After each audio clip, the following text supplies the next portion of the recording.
This is the Loiners View Podcast.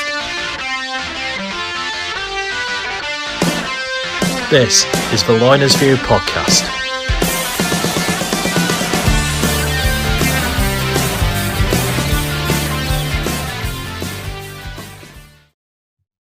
Hello and welcome to this week's Loiners View Podcast, the Rugby League podcast with just a hint of Leeds Rhinos thrown over the top. I'm your host, Laurie, and this week we have what can only be described as an absolute plethora of stars. Yes, this lineup will be fit of a TV show. Crime Watch. We have Chris Patrick. Hi, guys. We've got Jordan Walker. Hey, guys, you all right? And Daniel Frank. Gentlemen, are we well? And we have a guest this week. What can we say about him? He's a lunatic. That's it. That's probably the only thing we can. Ladies and gentlemen, he's called Mr. Christian Floyd. Hiya, Christian. Hey, was you all right? Not so bad, pal. Now, some people Thanks may for not having know me, you, podcast, basically. You are a legend amongst legends. You make plenty of flags for the Leeds Rhinos away days. Dewsbury Moor, you're a big associate of. So talk us through, how are you doing in this lockdown period? How are you coping? I'm doing really well, actually. You know, we've got quite a lot going on. I'm still working full time. Because we fix gas boilers, so obviously they break whether there's a virus going on or whether there's a virus not going on. So everyone always needs heating and hot water working. Well, not so much heating at the moment, but everyone needs the boilers working. So yeah, doing good. Yeah, enjoying it. Well, that's good. So you fix boilers? Yeah, your shaver, are you any good at fixing shavers? Your shaver looks broken. I definitely think this is a time in another place, Danny Frank lad, but we'll get that sorted out for you. Right, and also a big thank you to the band Glass Rope, who have kindly and helped us out making our little music at the start of the podcast as well. So thank you to Chris Windsor for letting us use his songs. Check them out, Glass Rope, and the song is called Rogues. Please check them out. Right, gentlemen, this week, as we finished recording last week's show, news broke. £16 million loan the government was giving us. Well, not us personally. We'd be an IB for now. However, well, no, it's not in mine either, mate. We're looking until we get paid. So the RFL received £16 million. Good or bad thing? Would you take it if you were the owner of a Super League club? What would you do? Jordan, what's your opinions? I think they'd be mad not to take it. Whether or not 16 million's enough, time will tell, I guess. I mean, it's an interesting one. Start ringing at this time? It's an intriguing one, isn't it? Because you've got to think to yourself, if you're a club, I mean, Michael Clarke at Wakefield said he's not interested, not bothered. He's going to try and keep going. Gary Everington, I'll take it. Is that good? Is it a sign of how bad we are at the minute in the sport, that we need this loan? What do you think? I personally don't think it's a sign that you're in great financial difficulties. I actually think I'm entitled to it. I can have a go at this and pay it back, as and when I can, or in the terms of the agreement. So I think I'm in favour of it. I think if we're entitled to it, I'm one of them. Well, if we can get it, let's get it. It's great if you don't need it, but I just wonder, is there any kind of model around who's reviewing the request? Because, like you say, Leeds could turn around and say, and arguably probably the biggest name in Super League, or one of the biggest names in Super League, and we say we want that, and then a smaller club, the other end of the spectrum, they're saying they don't want it. Who's looking at? I think there should be a committee of people looking at it. I don't know. Does anyone know how it works? Well, basically, from what we found out this week, the RFL are not allowing the money to be paid for wages, which obviously a lot of clubs have furloughed the staff. Yeah, it's kind of intriguing. How would you use that money? Are you going to stabilise deals, make sure all the bills are getting paid? It's an intriguing one. Christian, I mean, obviously, for instance, lower league sides, such as Batley, who you kind of, know about, would you say it's worthwhile for them? Yeah, I mean, I've not looked fully into it myself. I mean, how far down does the league it go to? Is it rugby league as a whole? Are they going to give it out to amateur clubs as well, who are also suffering from loss of revenue from gate receipts and stuff like that? Bar income, all the amateur game is suffering dramatically because their clubhouses have lost, obviously, bar takings and stuff like that, sweet stalls. The amateur game could be suffering worse than what we probably think. So if this loan is, if Super League clubs are managing okay, if saying no, they don't want it, or in Championship clubs maybe they're doing okay, why not put some of that money into to the grassroots level of the game, the National Conference League and the NCL and the Yorkshire Men's League and wherever else, and rally it up, Well, what we do, I think they were hoping that the community game was going to be covered by Sport England, but as you say, if it's there and the clubs don't need it, it's like a rainy day fund. I don't think clubs should just be getting their share of 16 million to sit in the coffers. It should be used for a rainy day with clubs that genuinely need it. But as Christian said, if the uptake's not there, and the likes of your Dewsbury Moors, for example, who you mentioned, are struggling, perhaps that might be a good area to use it in. Do we The interesting thing as well is, obviously this is from the UK government as well, but where do the likes of Toulouse, Catalans, you likes of Toronto? What's going to happen with them? Plus, as well, the two Welsh clubs as well, they're not entitled to it because of the Welsh Assembly. So it does throw up plenty of spanners in the works almost. From what I did some basic working out, if it was a normal sort of loan, we'd be looking at paying back just nearly 17.5 million basically back. How long would that destroy our sport in the next few years trying to pay it back, or how would you see? I think rugby league's no different to a lot of other businesses out there at the moment, though. The government's brought all these financial hardship loans in. All the companies that take one of those are going to have to pay them back. But it's a case of needs must at the moment. I guess there's companies in every sector that are going to have to take that money now and worry about it later in terms of what happens with paying that back. Not a good situation. If taking the 16 million means the sport continues, then take it. Which is basically where I was coming from. If you're entitled to that, and if it means that our sport survives, then you take it, or our club survives. And I think it's also worth mentioning. Obviously, I've no view of the financials at Leeds Rugby, but we spent a lot of money, guys, and doing that great stadium that we've got. But is there some panic going on there? Do we owe money a lot? Well, we do owe money on it, but is that why Gary has asked for that? I think it makes sense, though, wouldn't it? Yeah, and I think there's probably more questions than answers come out of everything to do with the loan that they've announced, because it doesn't really answer anything. It just makes people think, well, how does it apply, and what can we do? Like we're talking about now. I think go on, John. I think full credit does have to go to Ralph from my mind. I mean, him and the RFL do get a lot of stick. Admittedly, I've called him Wreck-It Ralph in the past, as I'm sure a lot of people have. But he seems to have excelled himself here. I mean, we were the first sport to get any form of funding because he was right on there and he had his kit full.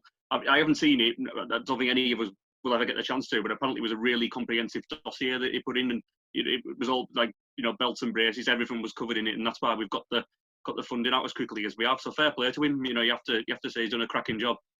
We've touched on it briefly there. Basically, do you see I know we've gone about the amateur side. How much of an impact is this going to have on amateur rugby league? I mean, is it going to decimate it? Is there going to be many teams left? I mean, quite a few guys have got connections to amateur rugby league teams. How much have they been affected that you've seen? The season's completely cancelled now, isn't it? Yeah, the National Conference League has been totally cancelled, and what they've done is they have split the leagues into regional leagues.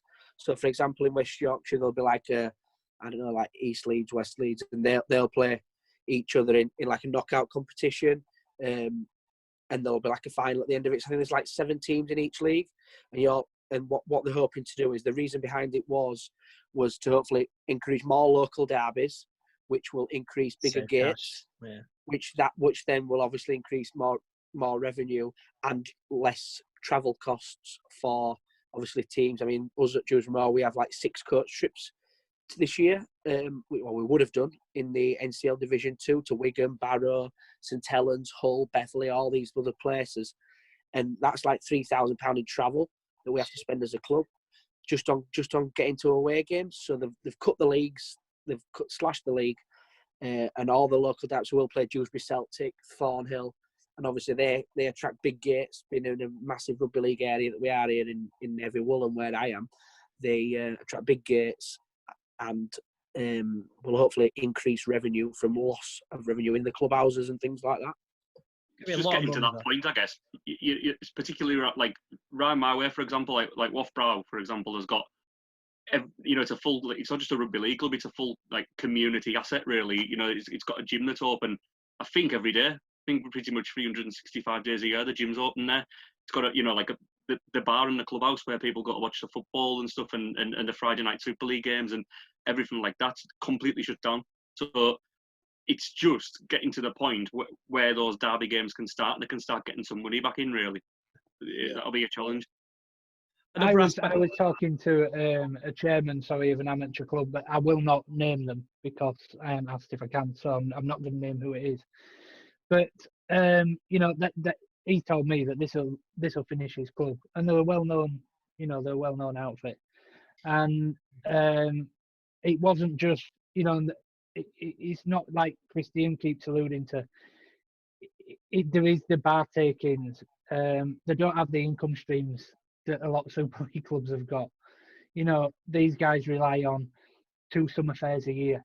That's how they survive, and doing galas and hiring out the function rooms for weddings and all the different functions that people have in there. And it's a massive amount of money to lose. I think it's going to be awful for our sport. I said it last week. That's who I worry more for. It's hard for Super League, but the businesses. But then some of these clubs that we're talking about, they're not fully fledged businesses. Other lads, come on, they're rugby clubs. I think this is a very big difference.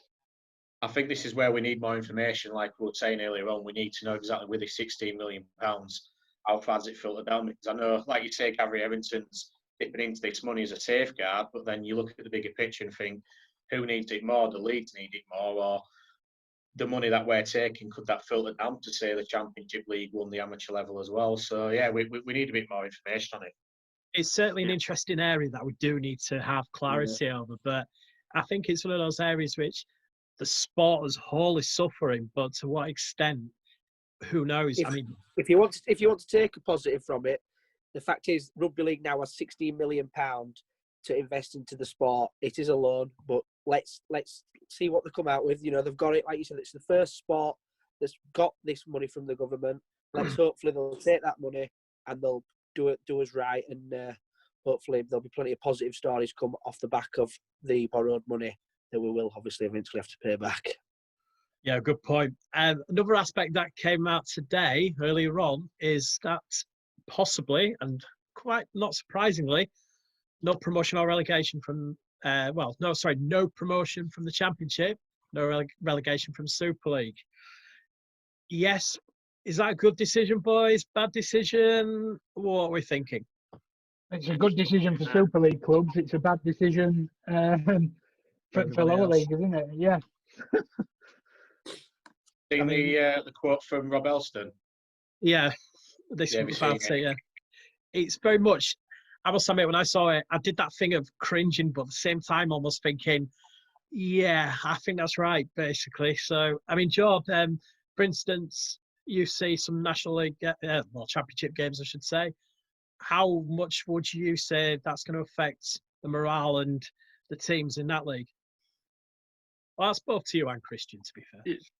It'll certainly affect attendances towards the business end for the clubs that would have been up there fighting for the Championship. Like the likes of your Leeds and clubs like that, where if they had a massive game where there was promotion on the line, we'll probably get sell out crowds and all the revenue from those. So it probably will affect those clubs in a knock-on way towards the back end of the year. But I think it's possibly the fair decision. Yeah. This year, it's totally unprecedented, isn't it? It's not something they're going to make a habit out of. But if you look at Toronto, for example, who would have been the favourites to go down, home advantage for them in particular would have been massive. They would have beaten teams at home. I'm more than sure of that.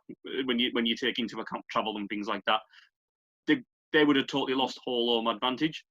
So, maybe might that be worth 8-10 points to them over the course of the year? Maybe it's probably the right decision to make, I reckon, this year. And I think you've got to think about obviously, if there's no relegation. No promotion to the end. People's not had rugby league in their lives for that long. People's going to want to still go to these sort of games anyway, so they might be banking on that attitude towards that. So people will still go, and people say, look, there's no promotion, but you've got your season tickets. The games will still be played. You keep coming, paying your money for your your revenue and that attitude towards it. Another thing as well with this. Again, with it £16 million, like you've got your likes of Lee, Widnes, London wanting to be back in Super League. Effectively, you've got your Championship clubs playing for nothing if there's no promotion. I agree with the Super League side of it, where there shouldn't be any relegation because of what Jordan said with the disadvantage that, say, the likes of Toronto have had. But personally, I still think there should be some sort of incentive for the Championship clubs. Ideally, I think it'd still be a good idea if you could maybe promote a team and then maybe increase the teams that get relegated the year after. If there's no way of doing that, then I think you've got to financially compensate the team that wins the championship this season. Another idea, promote a team, scrap loop fixtures. What do you think next year? Because let's be honest, it might actually help like the teams next year in terms of fitness. We can maybe even have a couple of rep games, scrap the loop fixtures, have a promoted team. It might actually work. I don't know. I mean, that's one way of looking at it. Whether everybody agrees with it, it's another matter, isn't it? But what do you think to that? Would you lose if it happened? 2 games? Yeah, and you could have like Yorkshire-Lancashire game, another international maybe, because obviously we're going to be international short, aren't we? Coming up to the World Cup. Could it work?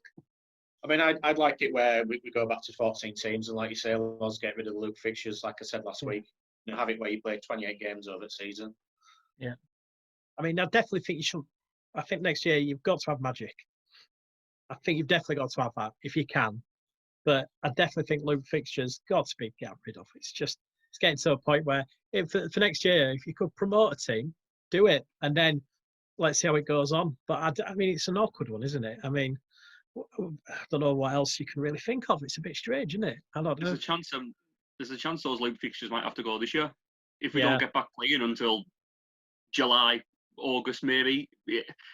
In order to form any form of season and have a decisive final, we're maybe going to have to play each other even just once. Or that's not twice as a maximum with no magic or loop fixtures. How do you have a playoffs and stuff? It's hard, isn't it? I mean, that's going to be interesting at the final point of the year. You've got to think, could they even do it where they just give the championship to whoever finishes first? I mean, you don't know, do you? I mean, what do you guys? That's another thing. How are we going to finish this season? If we can't get to a point where we can do stuff, how are we going to finish it? 2 straight semi-finals with a grand final, which would probably have to be behind closed doors at the home ground of the highest placed team. Because you're not going to hire Old Trafford, are you, for no crowd? Yeah, they won't be able to. Then again, you still got to think of, will we even be allowed to have crowds in, say, November, December? That's an awkward thing, isn't it? It's an unprecedented time, gentlemen. Unprecedented. It's the uncertainty. We're dealing with it, all of us, every day at the moment. Our businesses, the places of work, everything, the life, as Chris said it last week, life as we know it is going to change, but it's the uncertainty. Some people say, oh, they're no good with, they're susceptible to change, they don't like change. That's one thing. You can try and deal with that. But when you don't know what you're changing or how that change is going to look, that's even worse than change. And for me, that's. But we're just like everybody else. This is just rugby league. It means so much to us 5 on here, and probably the majority of people that are going to be listening back. But we're just rugby league. We're just the same as everybody else. I want concrete answers. I want. The one thing I take my hat off Ralph, and I do, into with the deal that he struck, but I just think maybe some communications to fans, maybe some options. I know it's likely to change, but some options just for us fans and people to look at and consider and get in our heads. But yeah, it's a difficult one. Well, we've obviously talked about change there, and this week, well, marks exactly a year ago since Dave Ferner got sacked from Leeds and Agar taken over. So very, very quickly, boys, because I know we mentioned this a few episodes ago, just before we finish for the first half of this. Very short. Agar, has it been a success in his first year? Yes. Yeah. Yes, one word. Yeah, dramatically, yeah. We couldn't have got much worse, could we? Bloody hell. Well, that's a fair point. I mean, I would just... Go on, sorry, our defence under Ferner practiced social distancing before it was cool. We'd have got away with the 2 metre rule last season. I'll tell you what, these times would have been brilliant, wouldn't it? I'm going to say it was a year in advance of where we should be now. Anyway. But yeah, cracking bloke, and it's a lot more fun, which is good. Yeah. Right, well, that's the end of the first part. We'll be with you just in a few moments' time.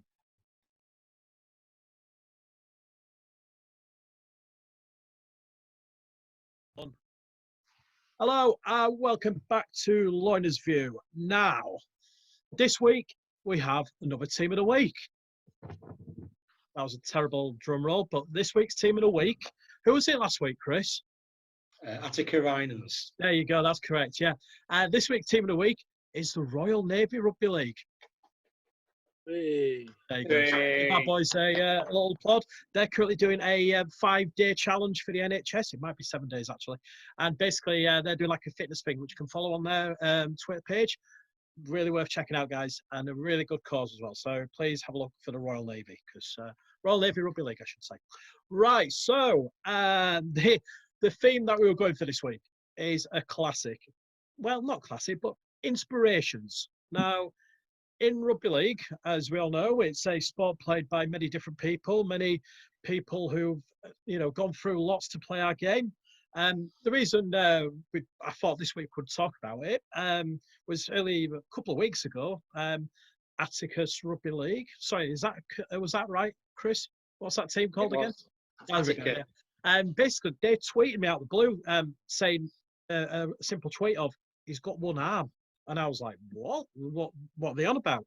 Anyway, they were responding to a tweet of mine from 10 years ago, right? Basically, where I'd mentioned a guy called Sonny Mellor, who turns out to be a one-armed rugby player, who basically played up in Cairns and who ended up meeting a Norwegian girl, got married and moved to Norway, where he's up Norwegian Rugby League. And he's been Norwegian international, finished playing about 5-6 years ago.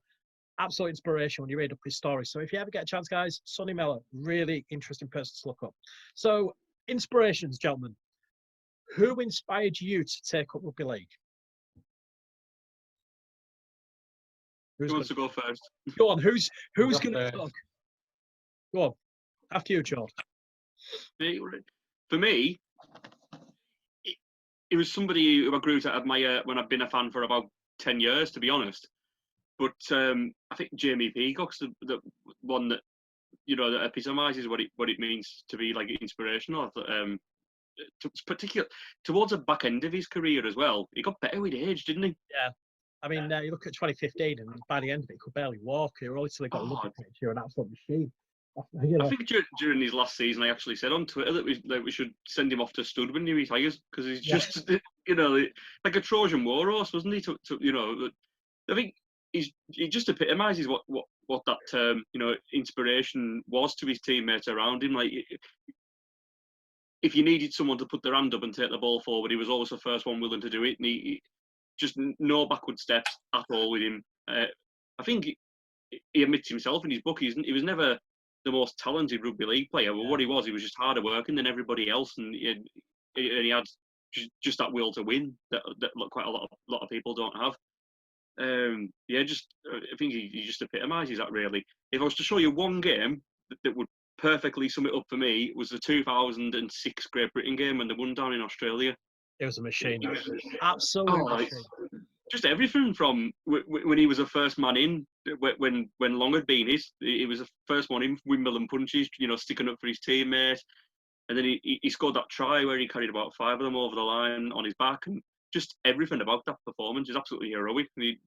Very few rugby league players could come up with something like that. Chris, who inspired you to take up watching him? I'd say in terms of like an inspiration, like if you were to turn it into say like a Netflix or Amazon series, and you'd say to a kid, this should get you into rugby league, I'd say probably for me as an inspiration, you'd have to go with Barry McDermott. The legend. I'd say, kind of on a similar theme to what you were saying earlier on, lads, like when you consider how tough the game of rugby league is as it is, losing his eyesight in one eye, 15 years old, and then to have the career that he had, playing for Great Britain, playing for Leeds at the highest level, playing for Wigan as well, and to, just to achieve everything that he's achieved with the disability that he's had as well, I think it's remarkable. So I'd go with Barry McDermott. His book is a great read if you haven't read his book. It is. It's genius. Danny? Well, if you'd have asked me before, Chris, and now it's just going to look like I'm just copying my mate, but, Barry Mack was for me as well.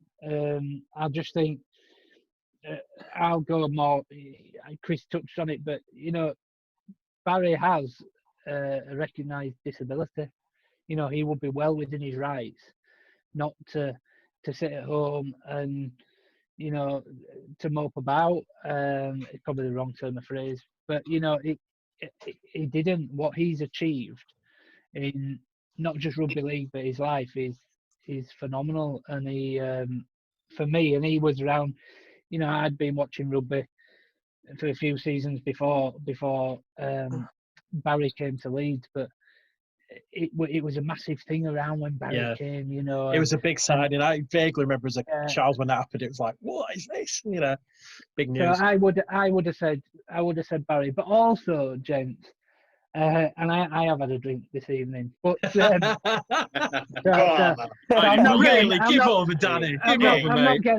not getting all soppy. But for me personally, right, it would be my dad, because my dad got me into the sport. Good shout. You said a few, earlier, Loss, who inspired you to get into rugby league? I could have been my dad. It was a broad open subject, I was 5 or 6 years old. I knew nothing, and he was, taking me to Edinburgh, dumping me on a south stand wall, sat on a mat from where we put his feet on in the car, and I was sat on that wall, getting piles probably, because it was freezing cold on that south stand wall. And he did that for me every week, and we went through some tough times as a family, and that was the one thing that we always did, together, and he took me and my 2 brothers to Edinburgh, and so that's probably for me. Go Christian? on, Floydie, follow that. Go on, Floydie. How do you follow that one? Thanks for having me. Say I'm the guest tonight. I've gone last. I feel just kind of let down here. Here, guys. Cheers. Thank you. No, to be fair, you are right. We should have gone with you first. I apologise. It's not often you hear me lost for words, Danny. That was a very touching story. Thank you very much. Watching Leeds my favourite player as a child was always Adrian Morley. The legend. Always Adrian Morley. I just when he was on that pitch, and I just used to watch him all the time, and it was just like his desire to win and his desire to run hard and tackle hard and be better than anyone else, and he just brought so much life into that Leeds team, and then especially in like '99 and stuff like that. Just what a young player he was, and for me, he was the one that inspired me. It's a very long time ago. I'm surprised. I'm not sure if they've shown it yet. We played St Helens in the 2000 Challenge Cup at Edinburgh, and he scored the match-winning try with about a minute to go, and it looked like the clearest double movement you've ever seen in your life. And he looked, and his arm didn't even grace anywhere until literally the try line. And it was one of those moments where you look and you think, how on earth could you do that? And it was literally just Adrian Morley. His skill set. He provided many absolutely moments phenomenal. like that, didn't he? He was brilliant. I was gutted when he left. So gutted. I mean, I can't lie. And then when he turned out for Bradford in 2005. I'll never forget that day in 2005. I think cried all the way home, and especially we lost the grand final, and then obviously being my childhood hero, Adrian Morley winning for our worst rivals. I was just devastated beyond belief. It was a pivotal moment. Now, I think the greatest Adrian Morley moment by far is when he got himself sent off after 12 seconds for I'm surprised nobody's mentioned that. Absolutely amazing. The best eye tackle I've ever seen in my life, and he was like, "Oh, I haven't even done out." Get off the pitch, yeah. We're slightly changing the subject, but we're still on about inspirations and stuff. So, say for instance, you're introducing somebody to our great sport. What game would you select for them to watch? So, like, would it be, the World Cup semi-final from a few years ago? Would it be a Rhinos game, or would it be, say, the White to West moment? What game would you introduce, or if you were to inspire somebody to watch the game, what would it be? It's got to be, and I'm sure I'm not going to be the only one to say this, our very own Aguero moment, Huddersfield Leeds 2015, Ryan Hall. Just to be there, absolute limbs, Kenny losing his tooth. I remember, I think we had like maybe 10, 15 minutes to go, and we were all just so downtrodden, weren't we? We were just like, we've messed this up. It's not going to happen. You could see the helicopter going over to Wigan. You were just like, oh, it's completely done. All of a sudden, we came back into the game. I remember Ryan all just pelting it down, and I remember saying to you, I went, "What the fuck is happening? What the hell's happening?" And I went to the video ref, and it was probably only about 5 minutes. It felt like it was 20 when they finally gave it. My God, don't remember I've that. never witnessed anything like it. I remember jumping into the wall at the back of the stand with Damo, our friend. I know we are mentioning names here, folks. We'll try and get these people on at some point. Literally, me and him jumped into the back wall, and I just saw some of his feet, which was Kenny's, flying down the stand. It was one of those moments of, what the hell is going on? But yeah, looking for his tooth. I was going to say, Danny, if you had to pick a game, what would you pick? For me, it'd be the Challenge Cup.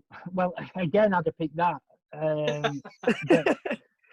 because that is just rugby league. And I remember, I was watching it back, and the slogan for that season was "Every minute matters," and the commentators are saying, "What more can you say? There you go. That's all your marketing done for you forever. Every minute matters. Every second matters. There you go. Right now." But no, maybe Challenge Cup semi-final, 2003. For me, I think that was great as well. We went into extra time. Danny Maguire got us into extra time. That feeling. Now I'm going all funny now. Just that was just fantastic. Seeing him dive in that corner. That was amazing. That was one of the. Oh, brilliant! I mean, me and Chris were crying and stuff, and we always have a thing. We did go on the pitch. We did go on the pitch, but me and Chris always have a thing of. I think we did it at Wembley when we beat Hull, OKR, and we were saying everyone's getting right excited with 15 minutes left, and we're 42-0 up, and we're saying no, we're not. It's not over till the final whistle. Because we've watched Leeds for so long. We've watched Leeds for so long, and I think. I remember then coach trips to finals with, I'm going to mention some other names, Matt Roberts and all the way back, we're lads that like a drink and it's all partying, and we're not known as the fun bus for nothing. But, when you're coming back and there's 18, 20, whatever people decimated, they're gutted. It's an awful feeling, and we've been there. We're stuck in traffic, and everyone's coming in singing how much they hate Leeds, and we're like, no, we can do it, and we haven't. So I think for me, that 2003 was that was a big thing for me. I think that's one of mine that I'll always remember. I think. Christian, what's your choice? 2004 grand final. Awesome game. Loved everything about that. Whole day, the whole game, everything about it was just out of this world. And that was the start of, as they know it, the golden generation, wasn't it? The golden decade. And I'll just that senior, Maguire to senior, back to Maguire. Maguire has won it for Leeds. I'll never. Them words are just so easy. They're real off the tongue. They're so easy to say, and I even get shivers now just thinking about what actually happened that day in Manchester, that night when we finally did it. And I'll always stick with me. I'll always show everybody that game should I need to. When it was Robbie Paul, obviously, who knocked the ball on. What emotions? I mean, I remember watching that and literally just being sat there going, "He's knocked it on. He's knocked it on. We're going to score," even though the scrum hadn't even been set. You just kind of, it was almost written in the stars. You could feel it. And literally, I was there. I remember I was sat some lads. That was the moment. Yeah. There were tears building up, thinking, "Ah." I'm not afraid to admit I was with Danny, Ash, my dad as well at the same time. And as soon as it happened, we all just started crying. We knew what was coming up. Yeah. And like Floyd, he said, when Maguire went over, it was just like this feeling you've never experienced before. It was just amazing. It was superb. Jordan, what's your choice? Leeds-wise, it's pretty much been covered there, hasn't it? I think you've pretty much picked up all the best ones. But... Well, I was going to say, okay, we'll give you the option of choosing somebody that's not Leeds then. Or not Leeds, or what would you like? What would you go for? I think I'd possibly show them any of the State of Origin games. Just because the level's just here, isn't it? Compared to the rest of the Rugby League that you watch. And possibly one of the ones where they used to have a bit of biff back in the day as well, because then they would have literally everything then, wouldn't it? It would be good for them to watch. Wouldn't you have picked the World Cup, Jord? You told the story last week about when you got off the coach. And that, I were watching at home. I didn't go. I know you three of you that went to that trip are on now. And I saw that and I thought, wow. That's enough to get some people in, just what you witnessed. You were there. Yeah, it was absolutely amazing. I just didn't want to mention it again this week. We don't want people saying, "Oh, he went to World Cup." Yeah, how dare you talk about that brilliant trip? Nice shirt you've got on there, Jordan, by the way. Good old PNG. Well, yeah, sorry. Actually, I should mention this, by the way. If you are listening, folks, with the video of this podcast will be on YouTube later. So just wanted to mention that. I should have mentioned that at the start, really, shouldn't I? I apologise. Anyway. Could have waited till the barbers was back open. Well, mine. I ain't got any hair, mate. I was going to say, I think for me, has to be the Jonathan Thurston grand final. I just think that game, if you showed somebody who'd never seen our sport before, that grand final would just, I think it would blow people's minds if you hadn't seen it. But, just the tension and that kick, 79th minute, all that drama just made the perfect final. I just think that could have, I don't know, that would sell it. I don't know. Well, I mean, that's my option. Right, so we talked about what game and everything and who inspired you. But what do you think in Rugby League does it take to be an inspirational player? Desire. Ah, okay. You've got to want to win. You've got to want to win. You've got to want to be a winner in life to be a Rugby League player. Does it, is that natural?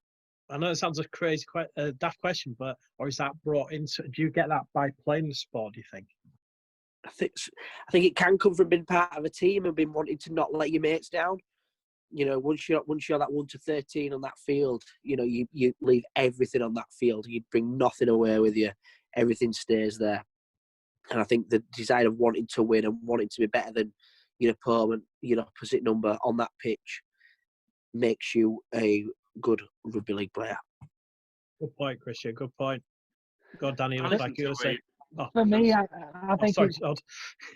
Sorry. I think camaraderie. That touching what Floyd had just said, because the brotherhood. If you're part of a team, look at what we've done. Look at what Leeds have done. And there was no one tighter than them squads. When we were the golden decade, look at them. They were so tight as a unit, and you can tell, that it told its own story. So for me, camaraderie and be there for each other. Look out for your mates. I know it's an old cliche, but have each other's backs. If someone's on their ass, you pull them back up. If someone's going to put them on their ass, you put them on their ass first. You look after each other. And I think if you've got that and you've got your team around you, so maybe it's camaraderie, maybe it's desire, maybe it's team. You just need team around you. You need a decent team and all of you need to be focused on the same goal. Go on, George. That's about 3 or 4. You've given it that. Actually, I listened to a podcast with Brian McDermott not that long ago, and he had a really good sort of analogy for this. And he was saying it's like when your team's winning by 2 points and you've got the ball on your own try line and the other defence is stacked in, and you know when you take that ball up you're going to get battered and it's going to hurt. And it takes a special type of person to be able to do that. And he actually likened them to the lads that he worked with in the Marines. So just that really, there's total disregard for your own safety and the ability to take the ball up when you know it's going to hurt and you know it's a shit job, but you do it anyway for your mates to win the game. Yeah. You put your life, you do put life on the line, and it's amazing to see. Now this week, in an interview with Peter Smith in Yorkshire Evening Post, Stevie Ward, the Leeds Rhinos captain, admitted he's taken up acting and he's been acting. So this got me thinking, guys, could we think of any acting roles for current Rugby League personalities, and what would you like to see them do? Christian, what would you suggest there? Is there anyone you've thought of? Yeah, you could have Phil Clarke as Norris Cole, couldn't you? Because you're right. On Corrie. That's a very good shout, yeah. That'd be the first one, I think. Anyone else? It's an interesting one. I tell you. Sorry, go on, Jordan. Go on, Chris, what are you going to say? I want Barry McDermott and Terry O'Connor in Benidorm. That would be amazing. That would be perfect, wouldn't it? It would be kind of like seeing how chaotic them two have a good time. Danny? For me, Conrad Harrell in Men Behaving Badly, something like that. Interesting. He's just hilarious, his comedy in it, but he can make his own show. I mean, well, let's be honest, it would be a one-man show, wouldn't it? So with Darcy, inspirations talked about. What don't you need to be a rugby league player? Very quickly, by the way. What one thing was you? So if you're like coaching a kids squad, what would you tell the kids? What one aspect should they not have? Very quickly, by the way, for this bit. Attitude. Don't have a poor attitude. Attitude is key in rugby league, isn't it? For all people. If you can't work as part of a team and you have a poor attitude, you might as well take your boots and go play another sport. But if you're willing to be part of a team in rugby league, then you'll go a long way in the sport. Right. Gentlemen, it's been a pleasure this evening. Next week, we may have some special guests on. We shall keep that. We'll keep you updated on social media this week. My thanks to Jordan Walker. Oh, you're going to say something there? I was just looking at me. Chris Patrick and Danny Frank, and a big thank you to our good and loyal friend, Mr. Christian Floyd. Thank you very much. Thanks for having me on, Loz. Thank you. Don't worry, you are more than welcome to come back anytime you want, young sir. And we thank you very much, and we'll be back next week. Hope you enjoyed listening. Thank you. Thanks, guys. Stay safe. Have a good